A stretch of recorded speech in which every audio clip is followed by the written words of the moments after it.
Doctors could be on the brink of a breakthrough. Migraines. How to control them. Tame a migraine. A severe migraine. Throbbing, recurring headaches. Given all the noise, navigating the migraine experience can be confusing and scary, but you do not have to do it alone. Welcome to the Migraine Guy Podcast, the official podcast of themigraineguy.com and theheadachereview.com. Now, here's your host. What's up, everyone? A new episode of the podcast today. In today's podcast, I interview Lisa Benson, an author from Migraine.com. If you're not at all familiar with Migraine.com, I'd certainly encourage you to go over there. They have a vibrant community in their discussion board section and tons of very helpful and well-written articles. Lisa has been over there for a while now and has written somewhere in the neighborhood of 50 plus articles on a variety of topics. So I'd certainly go check out her articles. I'm going to put a link in the show notes below, both to her website, which currently isn't working, but she at least has the URL on her Facebook profile, as well as a link to her migraine.com author page. Additionally, last time I did an interview with Marta Taylor. You probably noticed that the audio quality kind of fell off on my end. You could hear Marta well, but you could barely hear me in some way, and I tried to amplify it, did the best I could. Something similar happened here with Lisa, except my voice isn't silent, but it's like, I don't know, tinny, I guess is the best way to describe it. Her voice is fine. I tried to re-edit mine so that it wouldn't be as tinny. I think I'm having some computer errors, something to do with my audio drivers, but I'm doing my best to make sure that the content gets out. So make sure to subscribe to the podcast if you haven't already, wherever you listen to them, as well as listen to it at theheadachereview.com, and wherever you listen to your podcast, please give it a review, 5-star review, as well as a nice comment. That helps it rank higher in those podcasts' search engines, so more people can be aware that the podcast, the only migraine podcast, exists. Now, here's the interview. So, let's see here, Lisa. Would you give us just a brief history of your migraines and where you are currently with them? Yeah, so to start with where I am currently, I get them a few times a month, maybe 1 to 6 times a month. It really varies depending on what's going on or what kind of triggers I hit. But my history, I have had them pretty much my whole life.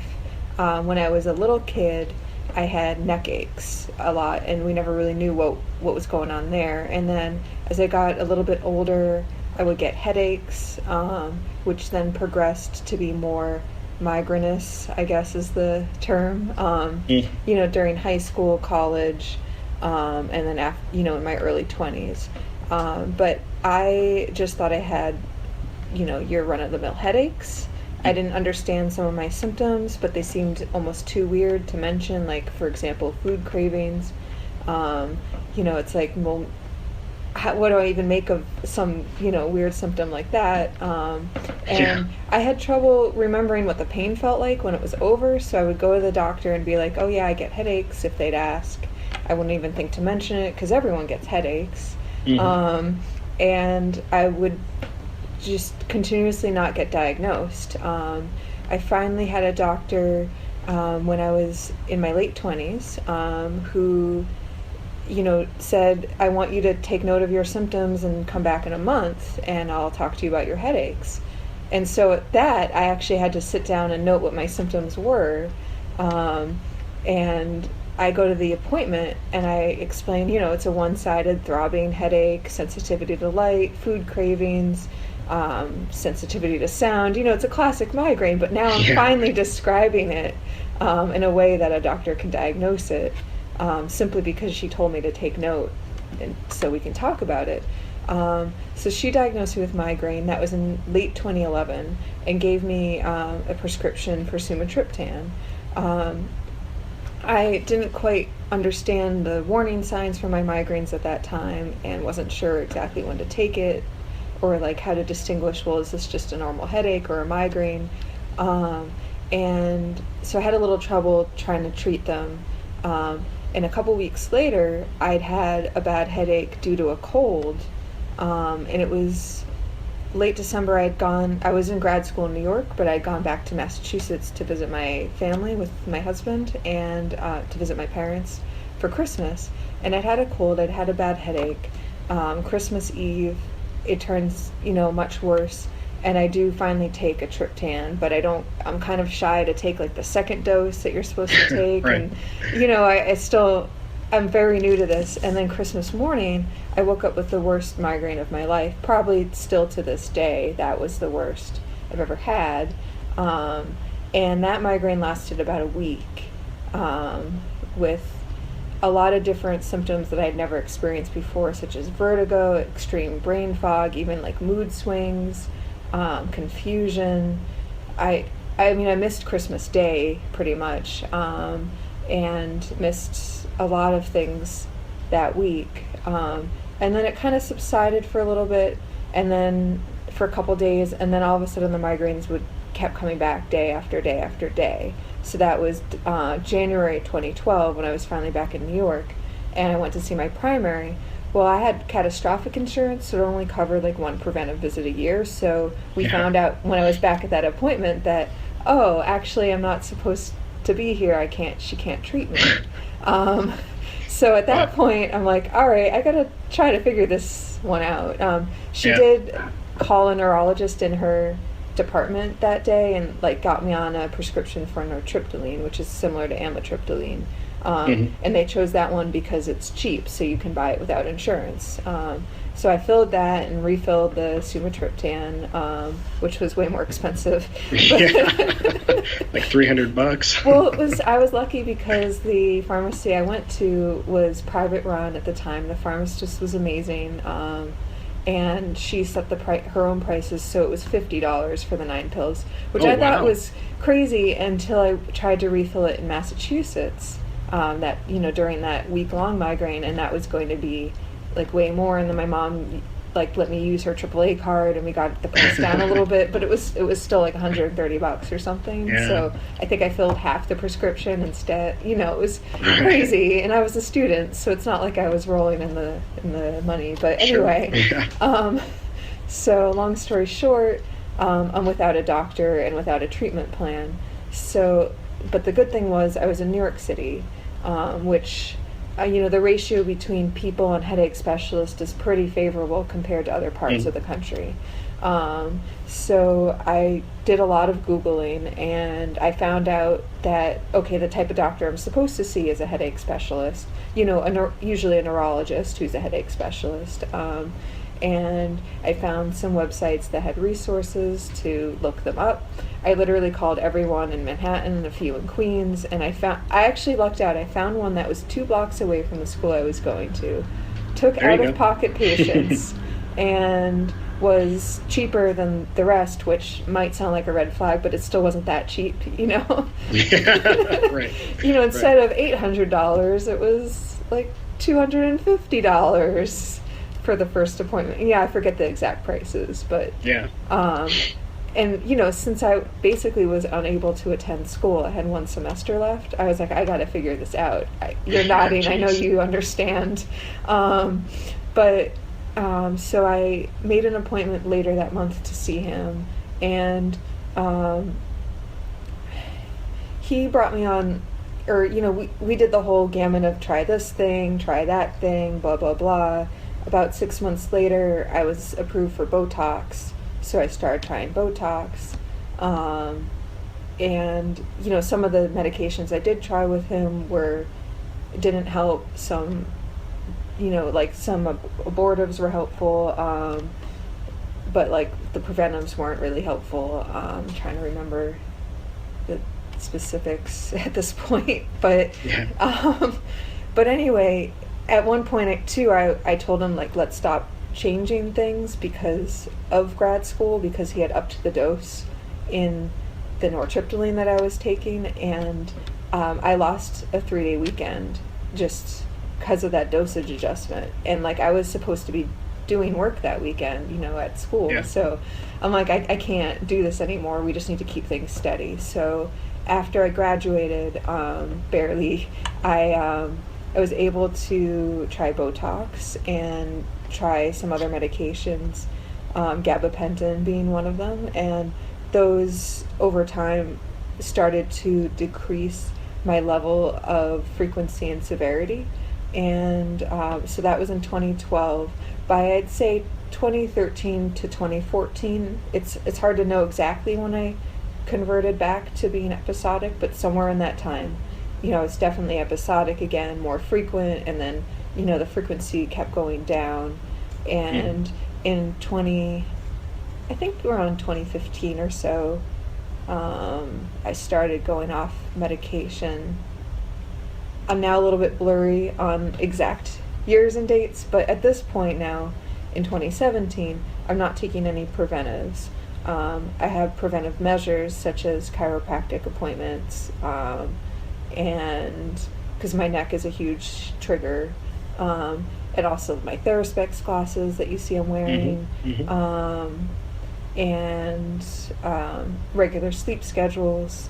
I actually tried a bunch of different food diets. I tried paleo, I tried an elimination diet, things like that, and none of them affected me, which is great because I'm kind of a foodie. But I definitely would, if something was definite, I would have stopped it. The only thing I can say is alcohol. I might have like one small glass of something once in a while, but I definitely can't drink. It'll just trigger a migraine, but that's not a big deal. I'll probably be healthier for it anyway. Right. Yeah, keeping my caffeine intake steady, all of those things, lifestyle things really help.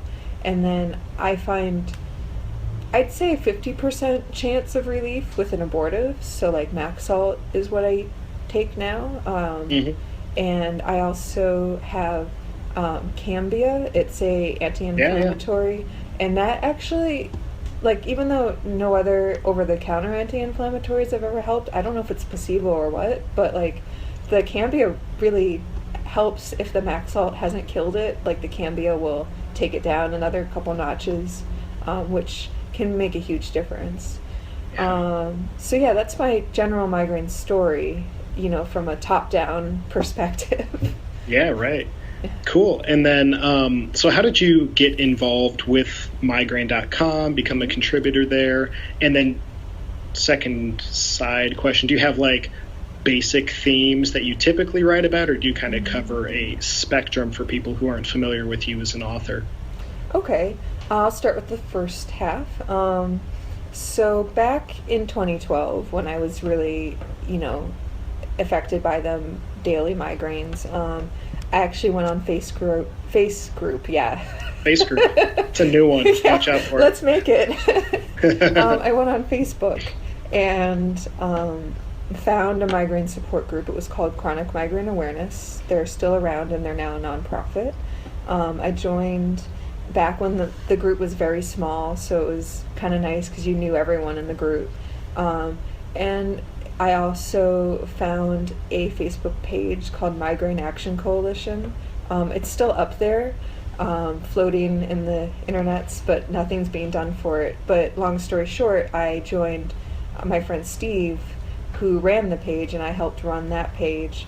And so I was doing a lot of awareness and advocacy kind of on my own or in the groups, and I started to get to know people in the migraine community. And then one of the people was Carrie Smyers, or Smears, I actually forget how to pronounce her last name, but she writes for thedailyheadache.com, and she's also a contributor for migraine.com. And at one point, she asked if I'd be interested in applying to work for them. So I was like, yes. And I interviewed, sent a writing sample, and was accepted. So I started that in 2014. And I think my general topics, there's a couple themes I hit on. My favorite is humor. And I'm kind of a dorky humor. I'm not necessarily super clever, but I'll try to tell funny stories, things to lighten the mood, and also things that are kind of in jokes for people with migraine. So one is how I've been serenaded several times I wear sunglasses at night song. 'Cause when I lived in New York City, it was really bright. I would wear sunglasses at night, and that happened. I actually do some video blogging for them too, not just writing. And I told a story recently of how, I was on this kind of scavenger hunt thing when I was an English teacher in Japan, and how I ended up getting a migraine during that, and like didn't have a bed to sleep in that night, and all the crazy things that happened. So things like that, where I'm trying to lighten the mood, and it's like probably only someone with migraines will really get it and really laugh at it. But Right. and then another theme is kind of like self-help or self-empowerment. So it might even be a concept that wasn't necessarily meant for migraine, but I can apply it to migraine. Like, I'm trying to come up with like a quick example now, and of course I'm drawing a blank, but this video isn't out yet. Maybe it will be by the time the podcast is out, but I read a business strategy book recently called The Strategy of the Dolphin. And in that book, one of the concepts was talking about waiting too long to make a right decision, basically, and kind of what happens if you're not proactive. And it's like, well, that applies to migraine. Maybe you need to get that diagnosis, or maybe you need to try a new headache specialist, or maybe you need to try some lifestyle changes to see if they help, and sort of applying those concepts to migraine. So I guess those are the two angles I come at. And then the third is interviews. I really enjoy talking to either other advocates in the migraine community. I've had the pleasure of talking to people as part of organizations such as the Migraine Research Foundation, or different doctors on studies that they're doing. So, and I guess it's more of the journalism side of things, whereas the other stuff is more of the blogging. And I really enjoy both avenues, and also the freedom that you have at migraine.com to really kind of put out whatever you want, content-wise. So that's really great. Cool, yeah. So I'm sure everyone watching and or listening knows migraine.com. What a great domain to own, right? Right. The best one. Migraine.net isn't that big. I haven't checked it out. I don't even think it exists. I'm sure migraine.com owns it. Well, actually, so migraine.com is owned by Health Union. So Health Union is a company that runs a bunch of different health websites. And their first site was migraine.com. And then they've expanded to over 10 other health sites. And we're actually all in contact with each other. The advocates all met in March at a conference. And they're a really wonderful company, because what they're trying to do is let the advocates speak and let it really be the voice of the people either with the condition or the caregiver of someone with the condition, so that it really does connect to the people, who need it in a genuine way. So, but just to be clear, they're owned by another company called Health Union. Okay. So. That sounds like it's a good company if they're empowering they're actual sufferers to get out there and talk about it. Yeah, their founder had some health issues, and that's what inspired him to start it. So very cool. Yeah. And so let's see, you said your migraines had come down to episodic. Do you said you had come off medication. Do you still do Botox? No, I don't do Botox anymore. I tapered off of that as well. So first I started, the doctor was like, all right, let's try, instead of 3 months, let's try 4 months. And then I did that a couple times. It took forever, but eventually I was like, I kept pushing it out. I'm like, oh, let me wait 1 more month. And she was totally cool with it. And then finally I was like, I just don't want to do it anymore, because I don't feel like I need, if I needed it, like in a second I would go back to it. It's really just about the need for something. And, when my belief is that when you need medication, you need medication. you know? Absolutely. So. Awesome. And then just personal stuff. What did you go to grad school for? I went to grad school for sculpture. So I studied figurative sculpture at the New York Academy of Art. And sculpture and writing are my two main interests. I haven't studied writing in a formal sense. I've taken a bunch of classes and, studied it just informally, but I'm actually a full-time sculptor now, and I do commission sculptures, and I also help run my family's business, which is Sculpture Reproductions. So Wild. yeah, It's wild. I don't think I've ever met a sculptor before, at least one that does it full time. So that's pretty cool. Yeah. That's pretty awesome. Well, that clearly hit the 20 mark, so you have the gift of gab, like all of us migraine sufferers. Well, I mean, if you ask migraine history, right, of anybody, it's going to be a 15-minute talk, because there's going to be a variety of weird stories to tell. So thank you for telling us then, Lisa, and thank you for reaching out to me and wanting to chat. I like this a lot. Thought it was fun. Yeah, same. Hope you did as well. There you are, everyone, the end of the interview. As you can tell, she has lots of experience with migraine and also lots of experience in being articulate about her experiences with migraine. So head over to migraine.com, check out Lisa's articles, as well as head over to facebook.com/the migraine guy page and hit that like button. I'm trying to get over 1,000 page likes. We're inching closer and closer and can't do it without your help. Also head over to themigraineguy.com or youtube.com/the migraine guy. Subscribe there to be updated when I do product review videos, video interviews, as well as a host of other things, including some upcoming giveaways on hundreds of dollars of worth. Yeah, I guess that's singular. Hundreds of dollars of worth in migraine gear. We're talking different ice wraps. We're talking a variety of other things. So make sure to go subscribe on YouTube. Make sure to subscribe to the podcast, like the Facebook page, and please listen to this message. If you want to help keep everything that the Migraine Guy does free, then you can become a patron over at the website patreon.com. That's patreon.com. Patreon lets people contribute funds to other people whose work they value. Becoming a patron does things for me, such as allowing me to buy new products so that I can do product review videos so that you know whether or not a given migraine product actually works before you buy it. It also helps me do things like upgrade the microphones and cameras for both the YouTube channel and this podcast. And more importantly, it helps me be accountable to you, my migraine community. You can pledge as low as $1 a month if you want to, and every single dollar does help. Just head over to patreon.com/the migraine guy to become a patron today.